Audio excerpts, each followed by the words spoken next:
समितीचा विजय असो, विजय असो. जिल्हा क्रीडा कार्यालय शिक्षक कृती समितीचा विजय असो, विजय असो. 100 पेक्षा कमी पट असलेल्या निरीक्षकांना नियुक्ती मिळालीच पाहिजे, मिळालीच पाहिजे. 100 पेक्षा कमी पट असलेल्या निरीक्षकांना नियुक्ती मिळालीच पाहिजे, मिळालीच पाहिजे. नियुक्ती आमच्या हक्काची नाही कुणाच्या बापाची, नियुक्ती आमच्या हक्काची नाही कुणाच्या बापाची. कोण म्हणतं देत नाही घेतल्याशिवाय राहत नाही, कोण म्हणतं देत नाही घेतल्याशिवाय राहत नाही. जिल्हा क्रीडा कार्यालय शिक्षक कृती समितीचा विजय असो, विजय असो. जिल्हा क्रीडा कार्यालय शिक्षक कृती समितीचा विजय असो, विजय असो. मित्रांनो, तुम्हाला माहीतच असेल, जे शिक्षक असतात ते विद्यार्थ्यांनी त्यांच्या भविष्यामध्ये नवनवीन गोष्टी शिकाव्यात यासाठी नेहमीच लढत असतात. पण जर याच शिक्षकांवर अत्याचार होत असेल तर त्या शिक्षकांनी जावं कोणाकडे? जर प्रशासनही त्यांना मदत करत नसेल तर या शिक्षकांच्या ज्या मागण्या आहेत त्या पूर्ण कोण करणार? नमस्कार, मी प्रियंका बनिया आणि तुम्ही पाहत आहात प्रथम न्याय. आज आपण आझाद मैदान येथे आलो आहोत. आझाद मैदानावरती विविध भागातील जे शिक्षक आहेत ते इथे आंदोलनावर बसलेले आहेत. कला क्रीडा आणि कार्यानुभव समितीचे काही जे शिक्षक आहेत ते आज इकडे उपोषणावर बसलेले आहेत. या उपोषणासाठी विविध भागातले शिक्षक आज एकत्र जमले आहेत.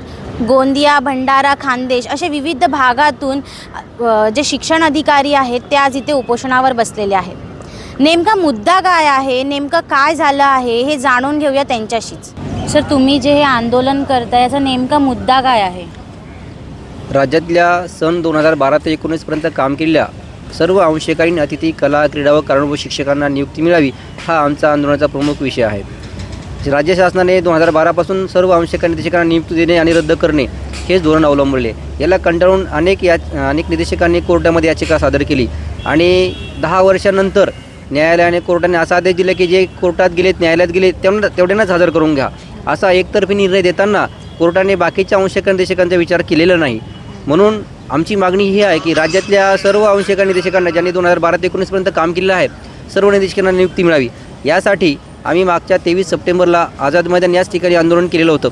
या आंदोलनादरम्यान तत्कालीन शिक्षण मंत्री दीपक केसरकर, शिक्षण आयुक्त सूरज मांढरे साहेब, उपसचिव तुषार महाजन यांनी शिष्टमंडळाशी आमची चर्चा केली आणि या शिष्टमंडळामध्ये आमच्या ज्या काही मागण्या होत्या त्या पूर्ण करण्यासंदर्भात लवकरात लवकर निर्णय घेण्यास सांगितलेले.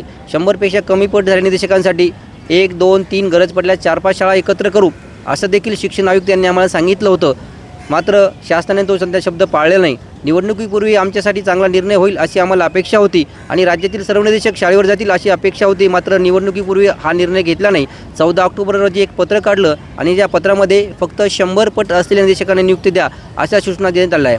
मात्र 100 पेक्षा कमी पट झालेल्या निर्देशकांसाठी त्या पत्रात कुठलीच सूचना नसल्यामुळे 100 पेक्षा कमी पट झालेल्या निर्देशकावर अन्याय झालेला आहे. म्हणून हा अन्याय दूर करण्यासाठी या ठिकाणी 20 जानेवारीपासून आम्ही आंदोलन सुरू केलेले आहे. आजचा आंदोलनाचा हा 3रा दिवस आहे. अद्यापपर्यंत शासनाकडून कुठल्याच प्रकारची दखल घेतलेली नाही. म्हणून जर उद्या आमची दखल घेतली गेली नाही तर उद्यापासून आमरण उपोषण करण्यात येईल असं आपल्या माध्यमातून आम्ही शासनाला सांगू इच्छितो. आजचा हा तुमचा उपोषणाचा 3रा दिवस आहे.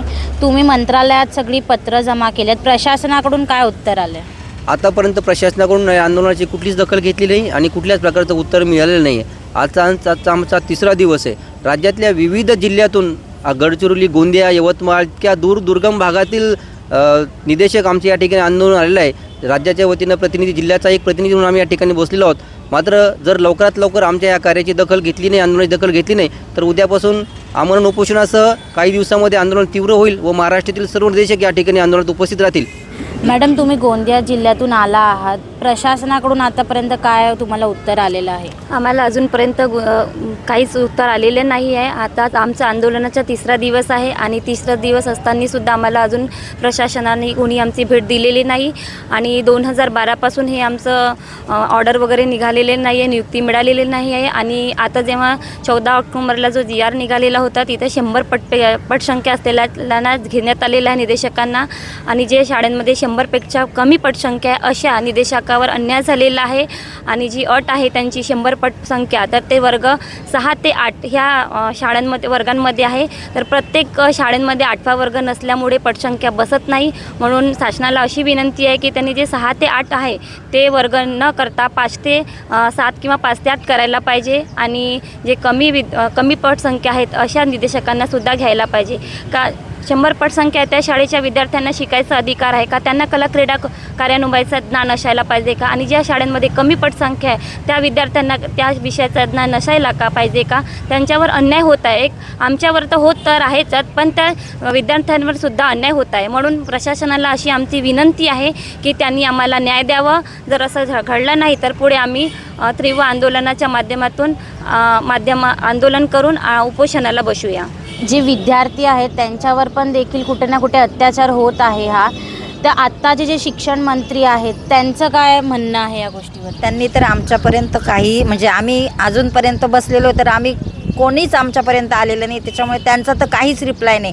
मागच्या 2024मध्ये जे दीपक केसरकर सर होते आणि मांढरे साहेब वगैरे सचिव, तर त्यांनी सांगितलं होतं की आम्ही 2-3 शाळा मिळून तुम्हाला आम्ही तुमचं सगळ्यांचं हे करू, निवारण करू, प्रश्न मिटवू. पण त्यांनी अद्यापही त्याचं काही दखल घेतलेली नाही. आणि आत्ता दादा भुसे साहेब तर अजूनपर्यंत आमच्यापर्यंत कोणीच त्यांच्या वतीने आलेलं नाही आहे. त्याच्यामुळे आता आम्ही ह्या 4-5 दिवसामध्ये जर काही नाही झालं तर आम्ही आमरण उपोषणासाठी बसणार आहोत. जर हे आत्ता तुमच्या या प्रश्नावर जर कोणी दखल घेतली नाही तर या पुढचं तुमचं पाऊल काय असणार आहे? नक्कीच या ठिकाणी कला क्रीडा कार्यानुभव अंशकला निर्देशकाच्या वतीनं सरांनी जसं सांगितलं तसं 20 तारखेपासून आम्ही या ठिकाणी आंदोलन चालू केलेलं आहे.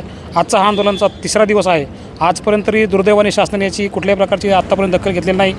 पण भविष्यामध्ये जर शासनाने याची दखल घेतलेली नाही तर आम्हाला नाईलाज असतो लोकशाही पद्धतीने या ठिकाणी आम्हाला भविष्यामध्ये वेळ पडली तर हे आंदोलन तीव्र करून जिल्ह्यातील इतर निर्देशकांना बोलून या ठिकाणी बोलून घेऊन आम्हाला या ठिकाणी वेळ पडली तर आमरण उपोषणासुद्धा पर्याय या ठिकाणी स्वीकारण्याची आमची तयारी आहे. जसं की तुम्ही सांगितलं कुठे ना कुठे विद्यार्थ्यांवरती आणि शिक्षकांवरती जो अत्याचार होत आहे, आत्तापर्यंत तुम्हाला कोणत्या मोठ्या व्यक्तीचा किंवा कोणत्याही राजकीय पक्षाचा तुम्हाला सपोर्ट आहे का? आतापर्यंत आम्ही अनेक राजकीय लोकांना भेट दिली, निवेदन दिले. त्याच्यामध्ये आत्ता जे नागपूरला हिवाळी अधिवेशन पार पाडलं त्या ठिकाणी काँग्रेसचे जे आमदार आहेत हेमंत दोगले आणि आमदार हेमंत दोगले यांनी एक औचित्याचा मुद्दा त्या ठिकाणी सादर करून नागपूरच्या हिवाळी अधिवेशनामध्ये तो प्रश्न उपस्थित केला आहे. आम्हाला या ठिकाणी आशा आहे की कदाचित त्या मुद्द्यावरती तरी शासन खडबडून जागे होईल आणि आमच्या नियुक्तीच्या अनुषंगाने काहीतरी प्रयत्न करेल. आता सध्या किती जिल्ह्यातले जे शिक्षक आहेत ते उपस्थित आहेत आणि कोणत्या कोणत्या विभागातून ते आले आहेत? हे साधारणतः सगळे एकाच विभागातले आहेत. आमचा जो प्रश्न आहे तो शालेय शिक्षण विभाग मुंबई मंत्रालयांच्या मार्फतच चालवत होतो आणि साधारणतः एक 15 ते 20 जिल्ह्यातून सध्या निर्देशक या ठिकाणी उपस्थित आहेत. त्याच्यामध्ये खानदेश असेल, मराठवाडा असेल, पश्चिम महाराष्ट्र, कोकण अशा पद्धतीचे विभागातून या ठिकाणी निर्देशक उपस्थित झालेले आहेत. जसं की आपण येथील काही शिक्षकांशी जे संवाद साधला आहे त्यातून आपल्याला असं समजतं आहे की जी शाळांची जी पटसंख्या आहे ती 100 आहे, परंतु विद्यार्थ्यांची संख्या त्यामध्ये बसत नाही आहे. कुठे ना कुठे जो विद्यार्थ्यांवरती अत्याचार होत आहे त्यासाठी हे शिक्षक लढत आहेत.